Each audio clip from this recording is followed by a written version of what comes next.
Okay, so it looks like everybody's coming in. So again, thank you for joining us. We're going to get started here shortly. Today, our session is on board basics. We have board members who are joining us from condos, townhomes, HOAs, master plan communities, all across the Midwest. So really excited to have everybody who is joining us. My name is Jennifer Bishop. I am a training manager for FirstService Residential. I actually work out of our Kansas City office. Joining me today for a discussion on Board 101 is my colleague, Erin Kearns, and Erin is a regional director who works out of Illinois. And we just firmly believe that through education and discussion, that board members like yourself can have that confidence when making decisions and being able to incorporate that advice from experts from a variety of different fields to be able to work in the positions that you're in. So just a few housekeeping things before I turn everything over to Erin. Timing. We're going to try to keep this session to approximately 1 hour. We are hoping to have time throughout the webinar for you guys to ask questions. But what we're going to be doing is all of those questions are going to be put into the Q&A box. So we want you to ask questions. You can throw them in the Q&A box while we're having the training session. You'll see that Q&A box at the bottom of your screen. So if you have any questions, throw it in there and we'll be sure to get to it. Throughout the session, we're actually going to do some poll questions and publish the results right there on the screen. So everyone, you are more than welcome to participate. They are anonymous polls, so you can click on the multiple choice answer that you best feel applies. All poll responses, again, will be anonymous. They're kind of fun to join in on. This is also going to be recorded. The great part is this recording, along with the written Q&A summary and any takeaways, will actually be available to everybody next week. Again, we do have board members joining us from several different states in the Midwest today. So if you don't hear us mention something specific from your state, that's why. So if you have a state-specific question, feel free, drop that question into the Q&A box. Obviously, if we can't answer that question for you here, no problem. We'll get that over to a local expert so we can get that information back to you. And very lastly, your feedback is super important to us. When you log off of today's session, please do me a big favor. There'll be a survey that's going to pop up allowing you to give us some feedback on the session, provide us some additional comments. We want to know, we want to hear from you. We enjoy doing this. So again, my name is Jennifer Bishop. I'm a training manager out of the Kansas City office, and Erin is going to be leading our session today as she is a regional director working out of the Illinois office. So without further ado, I'm going to go ahead and turn it on over to you, Erin. Thank you, Jennifer. I appreciate the introduction, and I also really appreciate all of our board members that have joined for today's session. We truly enjoy putting together these training opportunities for board members, and we really hope that you find the next hour or so really valuable. I'm going to start out by going over our agenda today. We're going to go through governing documents and the importance of the various documents we use in governing your association. We're going to go through what good governance looks like, as well as best practices for boards of directors.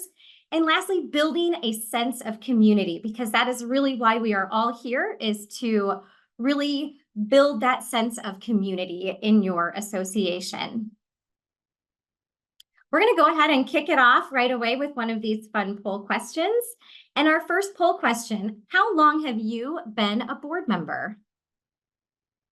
I'll give you a couple seconds here to answer. Okay, so as I suspected, we would have board members that were newer board members, those of you who have been on your board of directors for less than a year. And we have a lot of you who have been board members for more than 5 years.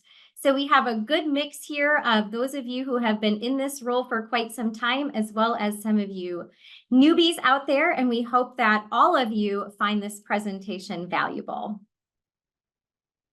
What is the goal of the board of directors? The board's top goal should be to preserve, protect, maintain and enhance the association. So when you are thinking about making decisions on behalf of your association, you want to make sure that they align with this goal of preserving, protecting, maintaining, and enhancing the association.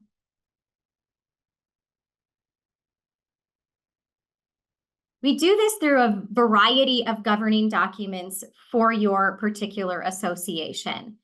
In association management, we have what we call the hierarchy of documents. So that starts out with ensuring that everything that we do in the association follows state and federal laws. Next, we have your association's declaration and bylaws, followed by your rules and regulations. It's important to remember that nothing in your declaration can contradict state or federal laws, and your rules and regulations also must align with what is in your declaration and your bylaws.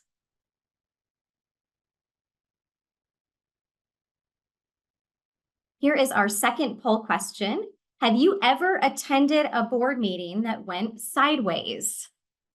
I think Jennifer and I could probably raise our hands, and I'm hoping none of you can. I'll agree with you on that.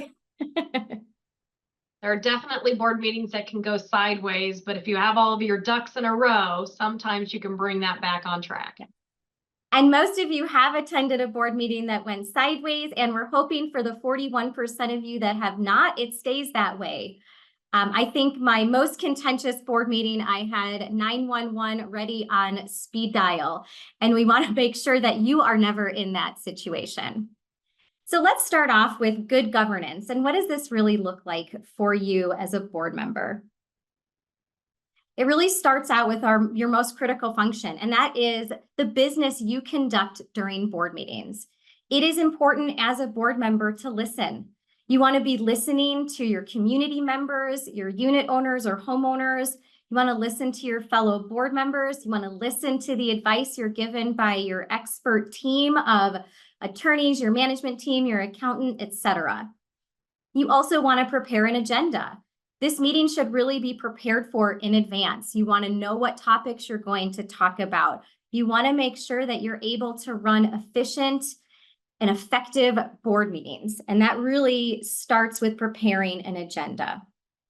You want to follow established meeting rules. Many of us follow Robert's Rules of Order, which we'll talk about. You want to make sure at all of your board meetings, you are following established meeting rules. You want to review minutes from your last meeting. These minutes capture important business decisions that you made as a board of directors, and ensuring accuracy in those meeting minutes prior to voting is important because they stand as a record of business decisions that were made for your association.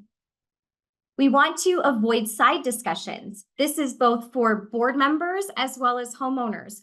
So if you, as board members, you want to avoid two board members perhaps talking about a subject on the side, this is a collaborative time for the board of directors to conduct this business and have these discussions. Be open-minded, stay curious. What is it you're hearing from your community members? What is it you're hearing from fellow board members? Go into these meetings with an open mind, learning as much as you can, ensuring that you have the information you need to feel you can make an informed decision on behalf of the association. Everyone gets a voice. That includes other board members, that includes your homeowners.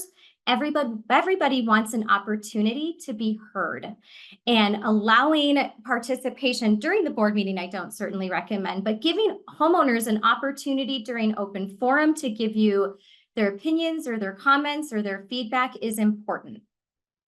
During that meeting, it's important to stick to the agenda.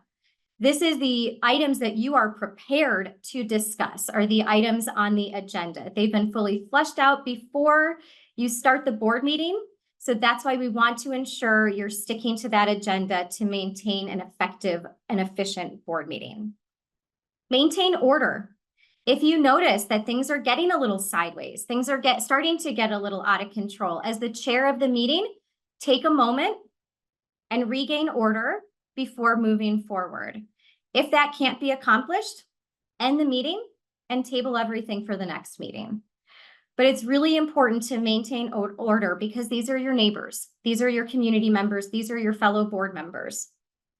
And really the main purpose is to vote on business decisions for the association. So you want to make sure that you are in a position where you feel you're comfortable making decisions on behalf of the association.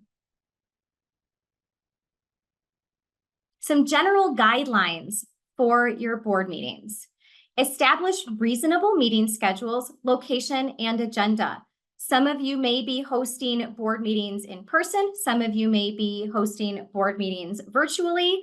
Whatever really works best for your community, your board of directors, go ahead and establish those reasonable schedules.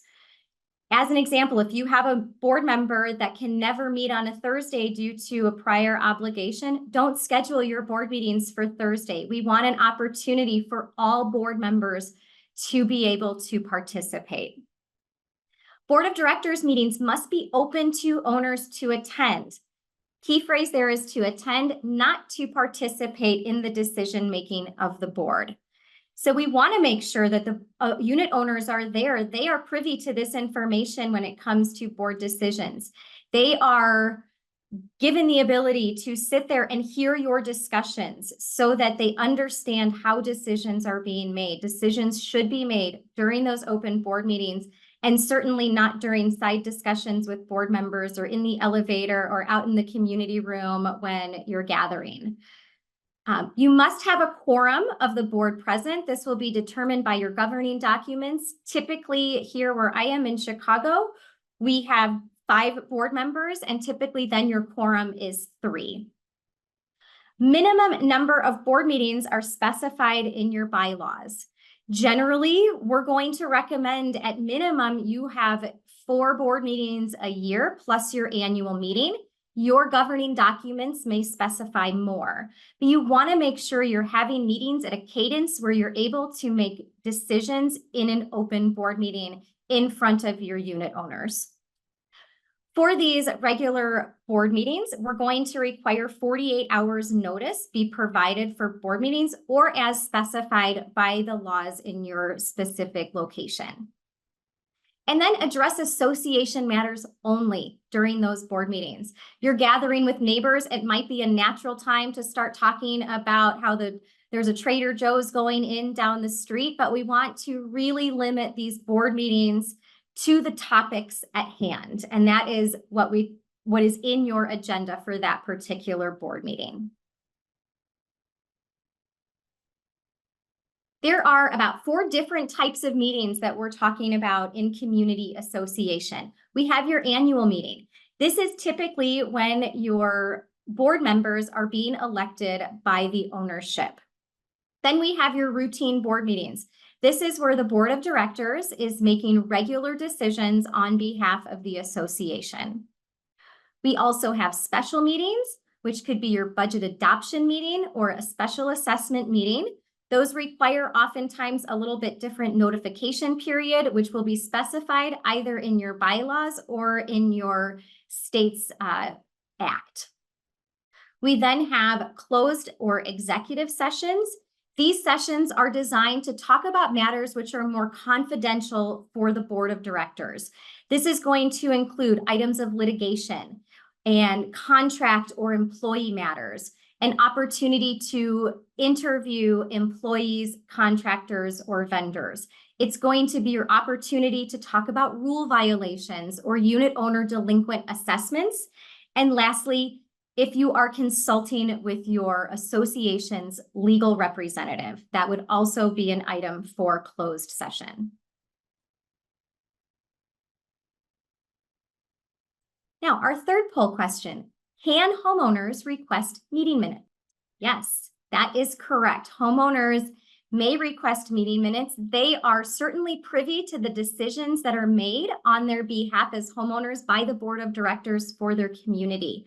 Not only are homeowners able to request meeting minutes will oftentimes, depending on where you're located, be reviewed by potential homeowners as well. We will go through meeting minutes, but it's also why it's important that those meeting minutes are accurate and concise.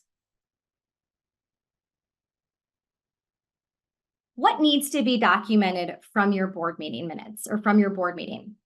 It is a record of board votes and decisions. That is the basis of your meeting minutes.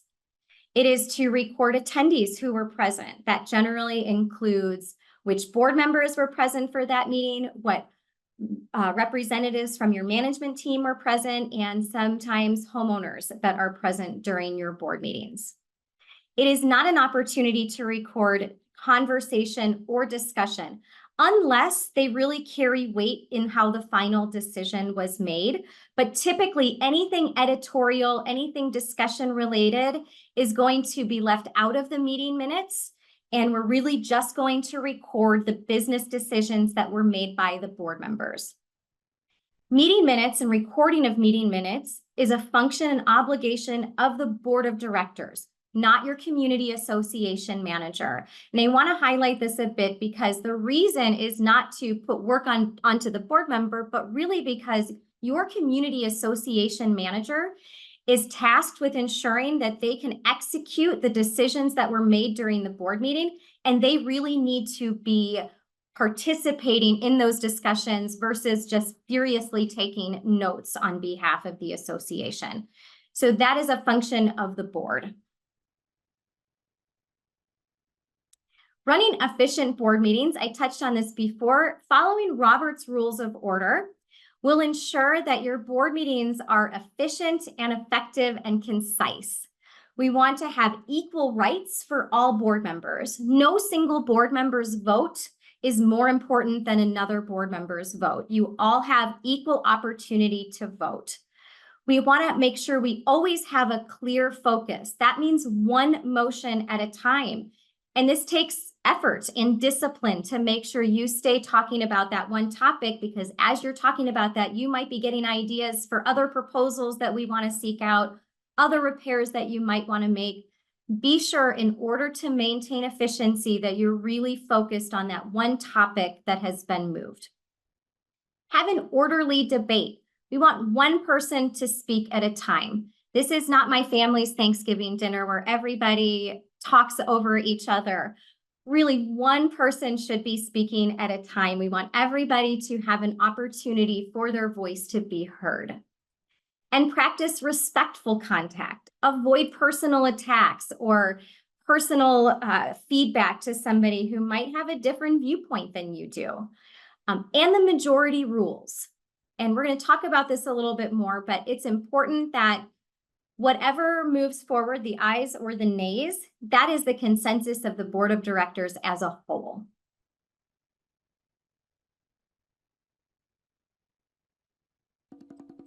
Making a motion is done in 4 easy steps. First, a member of the board makes the motion. You can motion to approve an item, or motion to adjourn the meeting, or even move that a motion be amended. Making a motion starts the conversation. For the motion to continue, you need another member on the chair to second the motion. I second that motion. Now that we have a motion and it has been seconded, the motion can be up for debate. The presiding chair should ask the members if there are any questions in response to the motion. If there are no questions, we can move on to the vote. Now the presiding officer will ask for all of those in favor of the motion, as well as all of those in opposition. And finally, the presiding officer will announce the decision. The ayes have it, the motion carries.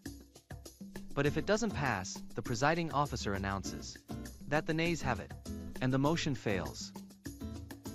And there you have it, making a motion in 4 steps.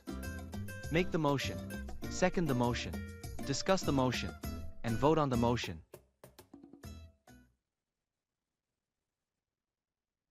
Thank you to Jennifer for that great video. I think that really captures how motions are most efficiently made during a board meeting. And I'm going to go over them again because I do think this is one of the ways that a board can really maintain an effective meeting focus. You're going to have a member that makes a motion. So say David moves to approve the cable contract with ABC Cable for a period of 5 years at a cost outlined in the contract. The meeting chair will say, is there a second? Diane goes ahead and seconds that motion. And therefore, with that second, discussion may take place. That discussion can take place among the board members, asking each other questions, perhaps asking clarifying questions to the manager. And if the chair notices perhaps this discussion is taking a really long time, they can say something like, we'll give 2 more minutes for the purpose of discussion, and then I will call for a vote. Once that vote is taken, the secretary will capture the vote. If the ayes have it, the motion will move forward. If the nays have it, it will not. Moving back to that second motion, let's say somebody makes a motion, nobody seconds it. That's the end of the discussion on that particular motion. It wouldn't move forward into a discussion unless we have a second. Now, what are the best practices for boards of directors? We want to make sure the board is following an ethical code of conduct. That means that the board members are acting in honesty and good faith at all times. You're working with care, diligence, and skill. That means that you are taking care to understand your governing documents, understand how your association is managed, make sure you're following the rules and regulations, and really informing yourself on how your association is governed. We want to make sure you're acting in good conduct. Make sure in all cases you're remembering what your board goal is to enhance, protect, preserve, and maintain the association. Support. Be prepared to participate and help the cause. Come prepared to board meetings. Review your materials. Make sure you are in a position where you can make an informed decision. No defamation. This means you should be at all times talking with care to your fellow board members, your management team, your staff, your association contractors. At no point should we be defamatory towards any of these people because it could put the association at risk. We want to minimize conflict. Take time to ensure that the discussions you're having lack conflict, that you're working at all times in a good business-like manner. What are some best practices for you to follow as board members? Avoid volunteers performing professional services. Sometimes it's very easy to have an open forum where someone says, well, I can go ahead and take care of painting the back hallway. I really love to paint, so I'll just go ahead and do that for the association. We don't want people volunteering to do work at the association. We want to make sure at all times that we have people who are properly licensed and insured working at your association. Maintain owner confidentiality. In many cases, you as board members have access to a lot of personal information for your homeowners. You may be aware of somebody's bankruptcy status or delinquency status. At all times, that information should be kept confidential among the board and not discussed with anyone outside board members and your legal counsel in a meeting for that purpose. Hire qualified, trained contractors. Again, rather than having volunteers, we really want to make sure that the contractors you are hiring to work at your association are properly licensed to work in your area and carry the proper insurance requirements to ensure that you as a board and your association is protected. Attend board meetings and training sessions. You are already doing a great job with this because you're here with us this afternoon. These opportunities for training sessions really are designed to help you be a better board member and a more comfortable board member. It is important that you attend board meetings. This is where all of the business of your association is taking place. If you know you'll never be able to attend a board meeting, then perhaps look into how else you could participate with your community outside of being on the board of directors. Or if your board is able to pivot and shift your schedule a little bit to make sure, it is really important that board members are able to attend board meetings. Watch out for conflict of interests. Many of us may know people who work in a similar industry or perform services that our association needs. Perhaps you have a cousin who does asphalt and your association is looking to repave their roads. Be very mindful of any conflict of interest. Make sure you're disclosing that relationship should you have one, and recuse yourself from the vote if you feel there is a potential conflict. So you want to make sure you're very transparent with any relationship you may have with a contractor that's working for the association. And make sound decisions and act uniformly with all residents. Let's say you vote as a board and it is a split vote and not everybody votes in the affirmative, but the ayes have it. You are now a board of directors who have a cohesive decision that's been made. You should not be then going, well, I don't know what they were thinking. I wasn't in favor of that decision and look where we are. Nope, once that decision is made, you act as a unified body as a board of directors moving forward. Some common mistakes that board members make. One, not scheduling enough meetings. As I said, it is critical to be making decisions in an open meeting for your association. If you're not scheduling enough meetings, you simply cannot make all of the decisions necessary for your community in a way that is consistent with what the state requires, your statute requires, or your governing documents require. So be sure, as soon as you have that annual meeting, set a schedule of board meetings for the year so that you have a roadmap for how you're going to ensure you have enough meetings on the calendar to make informed decisions. One, boards not seeking current legal or regulatory updates. Like I said before, we want to make sure your governing documents, your association declaration and bylaws are consistent with any current state statutes or federal statutes. Therefore, it is important for boards to stay informed on what this looks like. Take time to read through any information you receive from your attorney. If your manager shares any information about a critical law that we're seeing going into place, take some time to educate yourself on what that looks like. Not informing owners of upcoming projects. Like we said, these decisions are made in an open board meeting to ensure that everybody is understanding of what the board's goals are. We certainly do not want your homeowners finding out about a large capital repair project in your community when scaffolding is going up. We want to make sure that they are fully informed and how that impacts the budget and perhaps their assessments.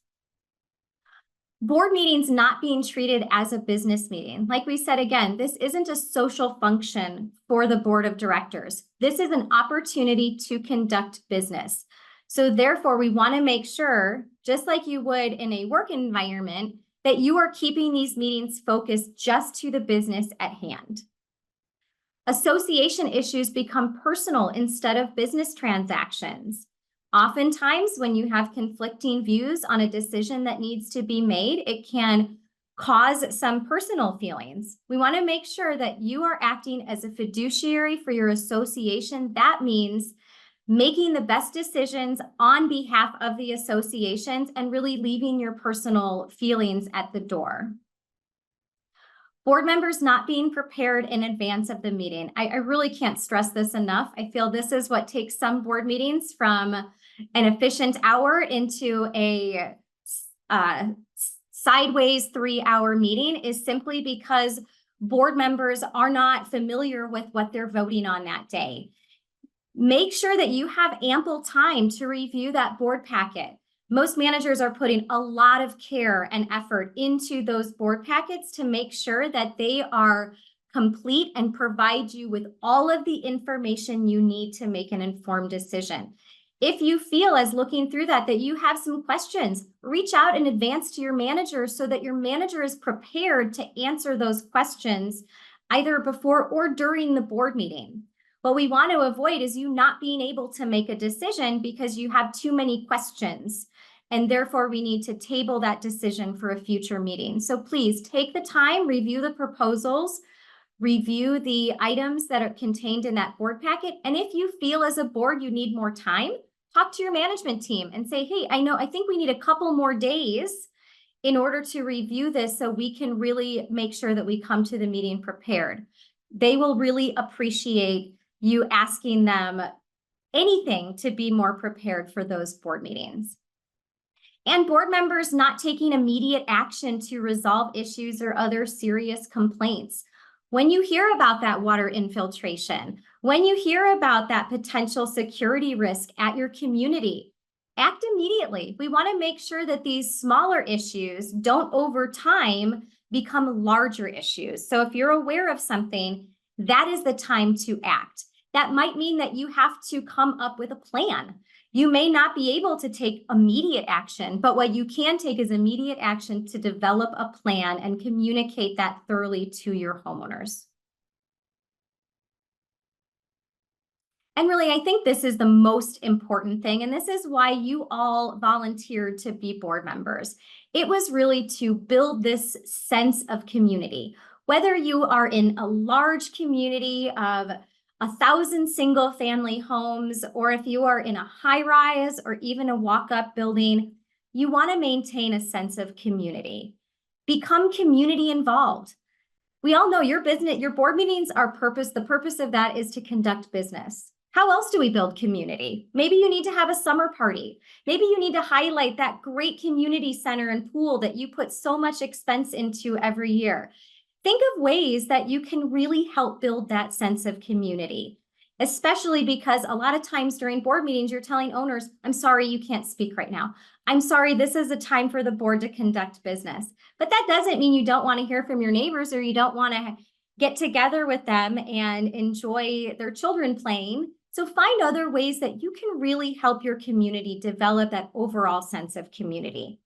Seek positive resolutions for community and member issues. There's nothing that will make a happy homeowner disgruntled faster than an issue they have that is starting to spiral out of control. Then they're out there talking to their neighbors about how the board isn't resolving their issue.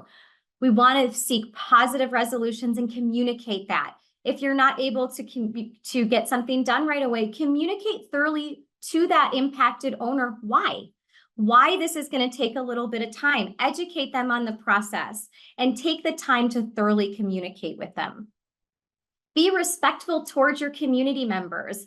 I guarantee if one of these poll questions had been, do you have a homeowner in your community that causes a bunch of problems, we would have had close to 100%.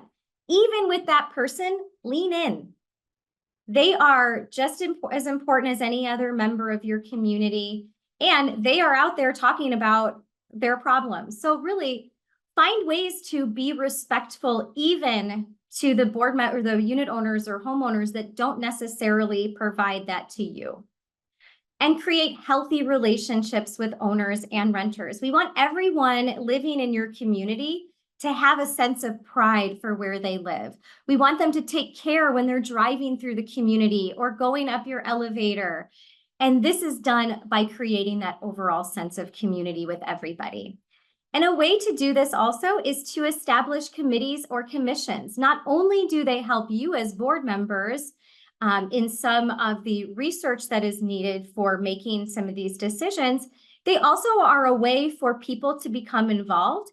And very often they're where you find your next group of board members. So if you have a member of your board that happens to sell their home and moves, you're going to look to those committees and commissions and say, who's really involved and I think would be our next really good board member.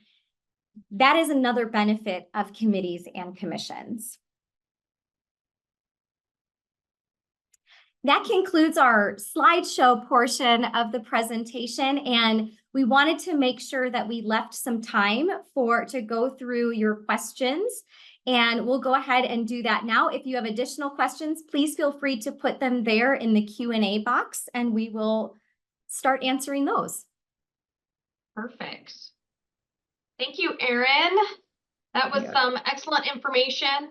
I'll go ahead and answer a few of those questions here live if you want to take a look at some of those open ones as well. But here's a great question that we had that came in. What do you advise when management staff offer legal advice to the board? I believe this should only be the association's attorney doing this, but it could be a hybrid approach. And you're very much right. So property managers, I've been a property manager for way too long. I don't want to age myself, but we come with a lot of knowledge and a lot of training, and we've read your association documents, and we're very knowledgeable about the state laws and governing documents. And so a lot of times you may have your property manager giving advice or giving recommendations based on the information that they know from reading your governing documents. However, it could also be from them talking to their legal counsel. But in the end, when in doubt, yes, contact an attorney. You definitely want to avoid any potential liability. Though your property manager is there to help lead you, they are not making the decisions. The property manager is just giving you advice, and your attorney is just giving you advice. You as the board, you are actually the legal responsibility decision makers for the association.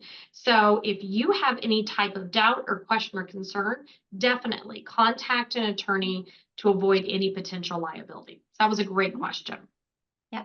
And I would say also, here in the state of Illinois, for example, we have a Community Association Manager Licensing Act. We are not able to provide, well, even if we didn't, we are not allowed to provide legal advice. Legal advice can only be provided by your attorney. So it's possible your manager is the conduit for information for going between the board of directors and the attorney. We can certainly provide you with information that your attorney has provided, but when it comes to opinions, we agree that should be done by your legal representative. Absolutely. Another question that came in, this is a great one. How do we know if we should expand the board to include more positions to help manage all the responsibilities? For example, add 2 director positions to an existing 5-member board to create a 7-member board. That's a great question, but first and foremost, I'm going to say consult your governing documents and your state law.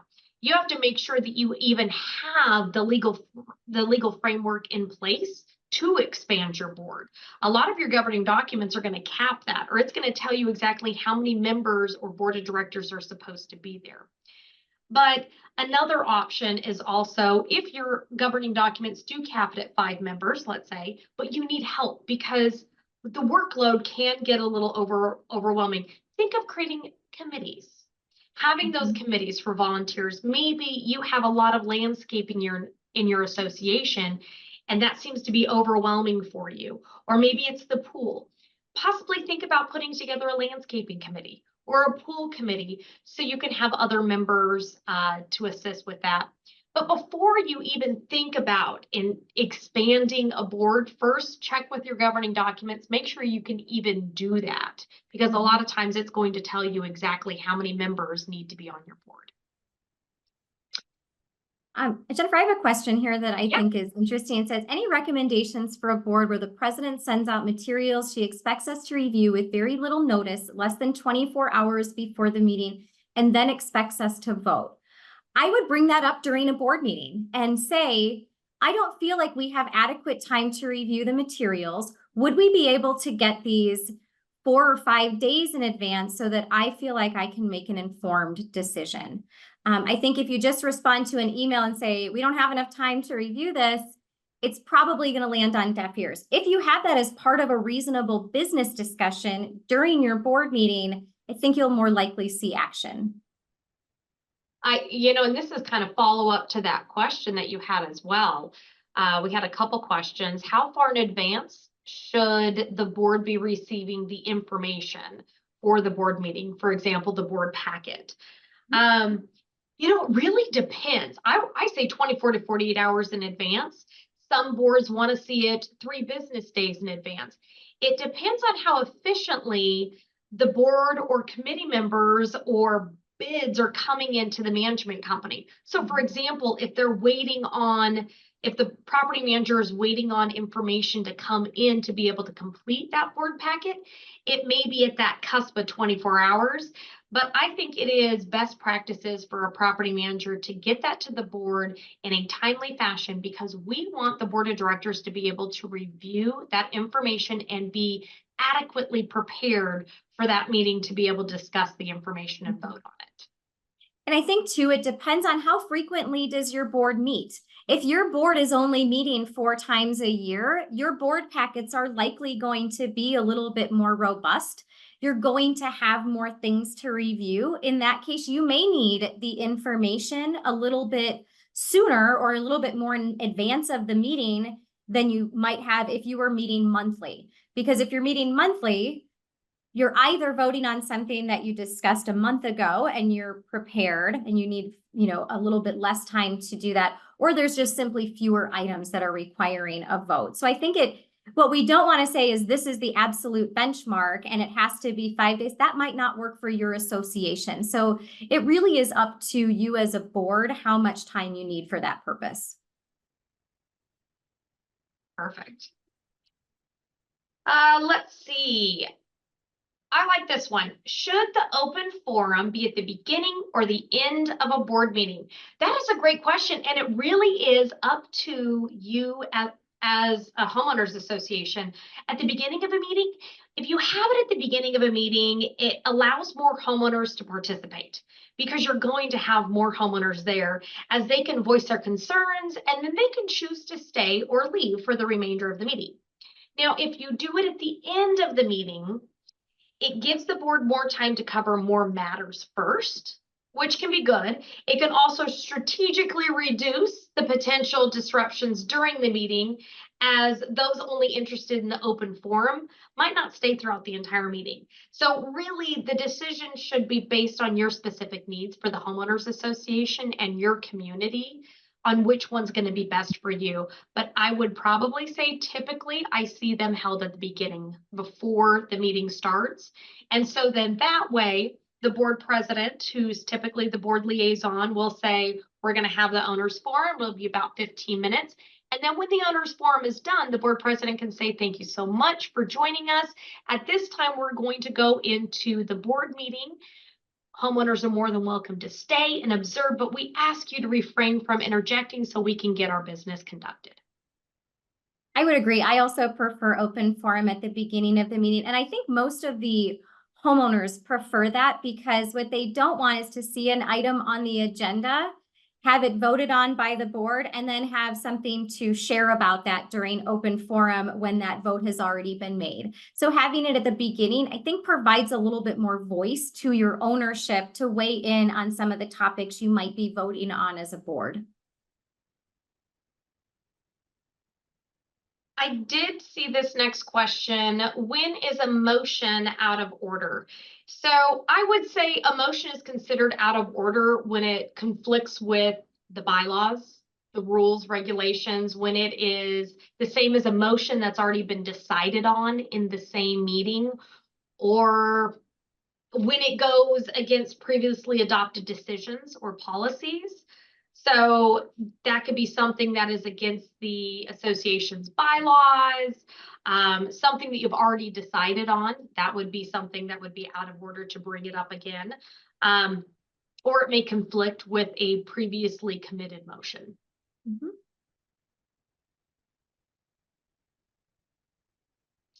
Let's see.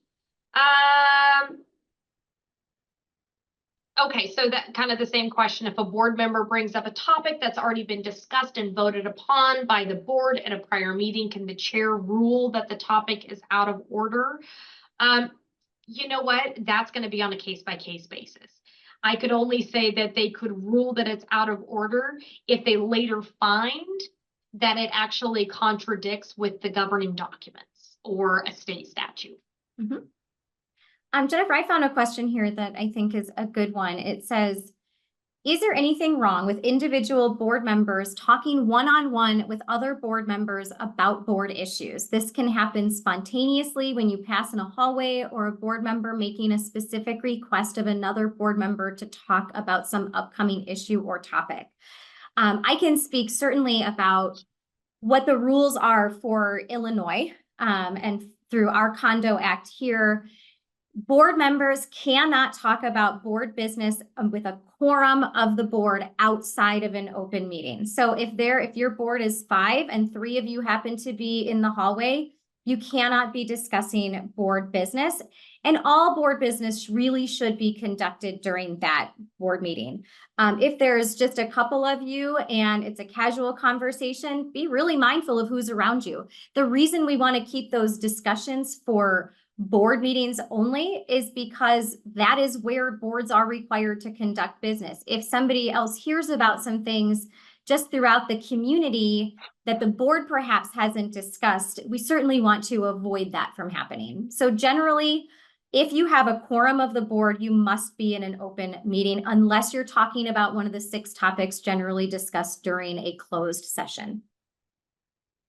And kind of along those lines, somebody had asked, can board meetings be recorded and distributed to unit owners?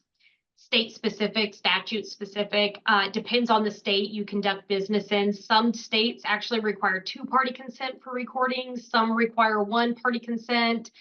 Your documents may actually have rules outlining that. So it really is property specific. And back to the owner's forum, when should a resident speak? Should it only be during owner's forum? Yes, it really should. And that is a time for the homeowners to be able to speak. So if you are in a situation right now where homeowners are interjecting because you have not established that rule, then put it in place. At the next board meeting, introduce that. It goes along with Robert's Rules of Order and Parliamentary Procedure, and put that into place. Create that structure so then that way going forward, you can actually have very meaningful meetings. We've got a lot of questions, guys. We're trying to get through all of them. Yes. I see one here. It says, what's the difference between a commission and a committee? This is a great question. And I know here in Illinois, we talk a lot about commissions because our Condo Act really requires more commissions than committees. The general difference, as I understand it, between a committee and a commission, committees are often provided the authority to make decisions. However, in association management, the board of directors is the entity that is able to make decisions. So therefore, a commission is an advisory commission only. They do the research and they make recommendations only to the board of directors. They do not make any decisions. So generally, committees are able to make decisions. And in most cases in community association management, what we really have are commissions because they are advisory only and they provide recommendations, and then the board of directors is able to make those decisions. Another question, I'm a secretary. The president has asked me to provide detailed notes for each meeting. How do I handle providing full details of each meeting at the same time only provide information applicable to meeting motions and votes? Do I prepare 2 documents? Well, as a board secretary, you're only required to provide the meeting minutes. And the meeting minutes should not have, Erin said she really didn't like that color of pink for the walls. And Jennifer said that she'd prefer it be more tan. Your meeting minutes should not have that. It should be recording factual information.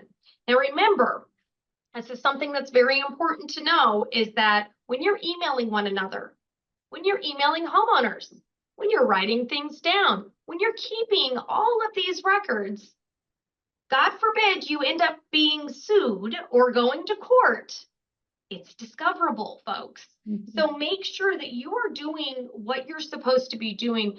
You are a business entity. So when you are conducting these board meetings, when you're meeting, when you're making decisions, you need to put that business hat on and remember that this is a business that you are running.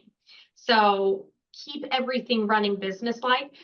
I would actually also suggest contact your attorney in regards to that, because your attorney will probably have something definitely to say on that. And he or she will be able to advise you very straight and narrow the direction that you need to go for that. I agree with that. I think in the situation where your board president might be directing one thing, it really does help to get that guidance from your attorney just to ensure that they agree with that type of decision. So I agree with Jennifer there completely. Yeah.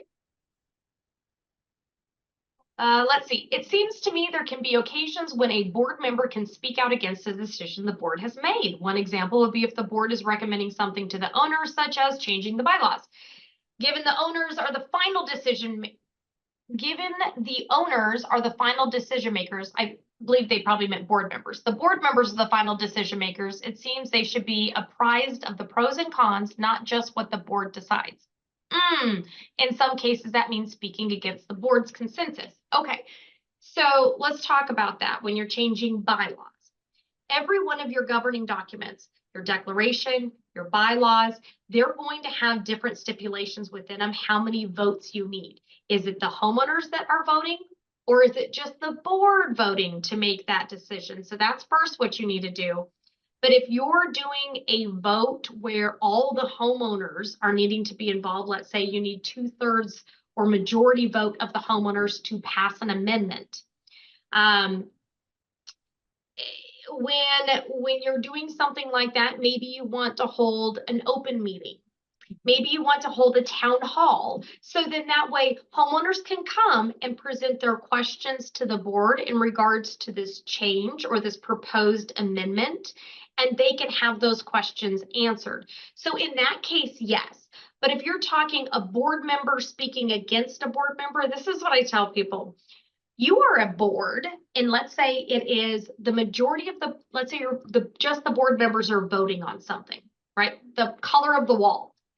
If the 5 board members are voting on the color of wall and 4 of them vote on blue and 1 votes on yellow, 4 is the majority. The walls are going to be painted blue.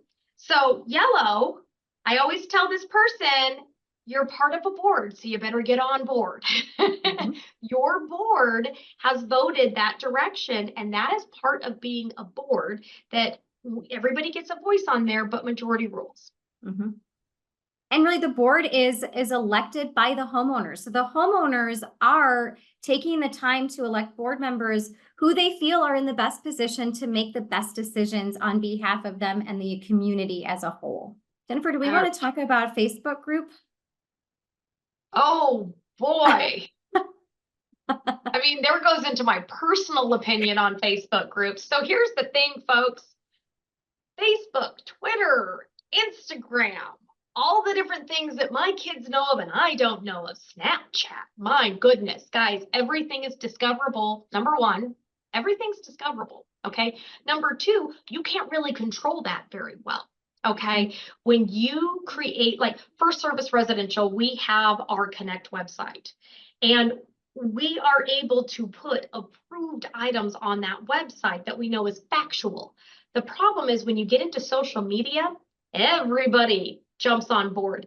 And if you are starting to deny people giving their opinions, it could get really aggressive on a Facebook page or whatever that social media page is. So my personal opinion, be very careful.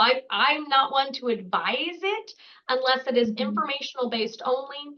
It has a board member that is running it and controlling it and is the only one contributing to it. And it's for information purposes only, maybe social events.